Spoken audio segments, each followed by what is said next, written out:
Selamat pagi Bapak Ibu dan Saudara Sidang Jemaat Gereja Baptis Indonesia Kayen, dimanapun Bapak Ibu dan Saudara sedang berada. Saya berdoa Bapak Ibu dan Saudara tetap sehat, tetap semangat, ada dalam pimpinan Tuhan senantiasa.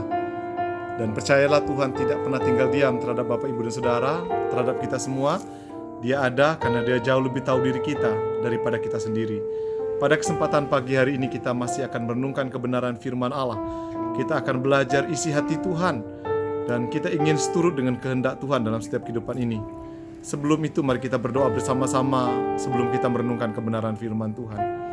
Bapa kami di dalam surga, Tuhan kami Yesus Kristus, terima kasih Tuhan untuk kesempatan yang Tuhan berikan kepada kami. Pagi hari ini kami ingin merenungkan sebentar firman Tuhan. Kami rindu Engkau berbicara kepada kami, menyampaikan pesan-Mu bagi kami, menyampaikan isi hati-Mu bagi kami semua.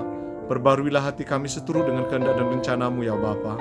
Terima kasih Tuhan Yesus, dalam nama Tuhan Yesus kami siap mendengarkan isi hati-Mu. Haleluya Bapa. Amin. Bapak Ibu dan Saudara yang terkasih dalam Tuhan, masih kita akan belajar dari Injil Yohanes. Dan kita akan belajar bagaimana Yohanes menceritakan tentang keberadaan Tuhan Yesus di dalam dunia ini.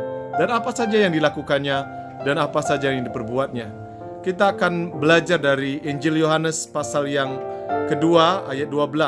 Satu ayat saja dengan perikop yang diberikan oleh LAI, yaitu Yesus di Kapernaum.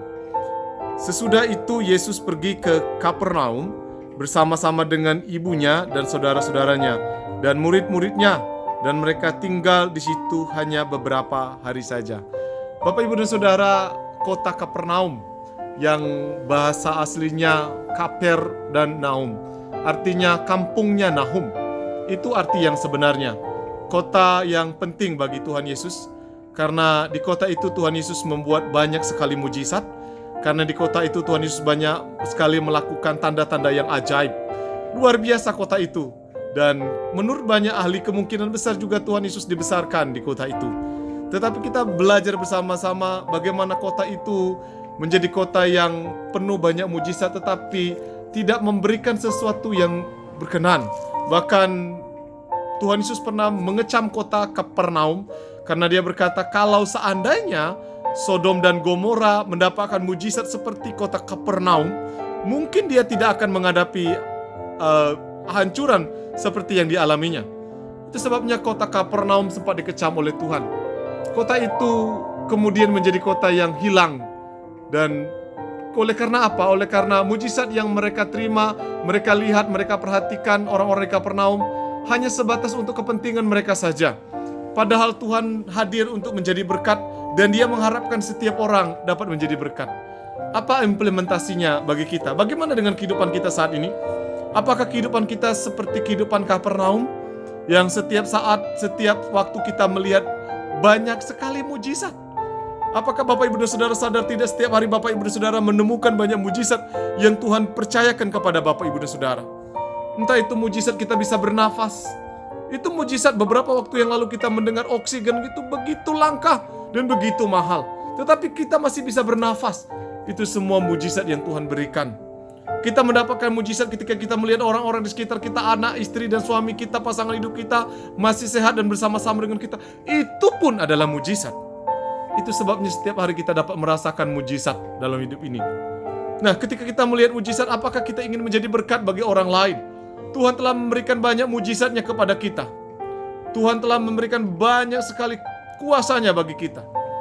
Masakan kita berdiam diri, tidak ingin menjadi berkat bagi orang lain? Kita dipanggil untuk menjadi garam dan terang dunia. Apakah Bapak Ibu dan Saudara Jemaat Gereja Baptis Kayen semuanya sudah melakukan itu dalam kehidupan Bapak Ibu dan Saudara? Saya merindukan Bapak Ibu dan Saudara jangan ragu lagi untuk menjadi garam dan terang dunia. Itulah yang Tuhan inginkan atas hidupmu. Bapak Ibu dan Saudara, kebenaran firman Tuhan menguatkan kita, menjadikan kita semakin mengenal Tuhan dengan baik. Jadilah pribadi yang sungguh-sungguh menyenangkan hati Tuhan.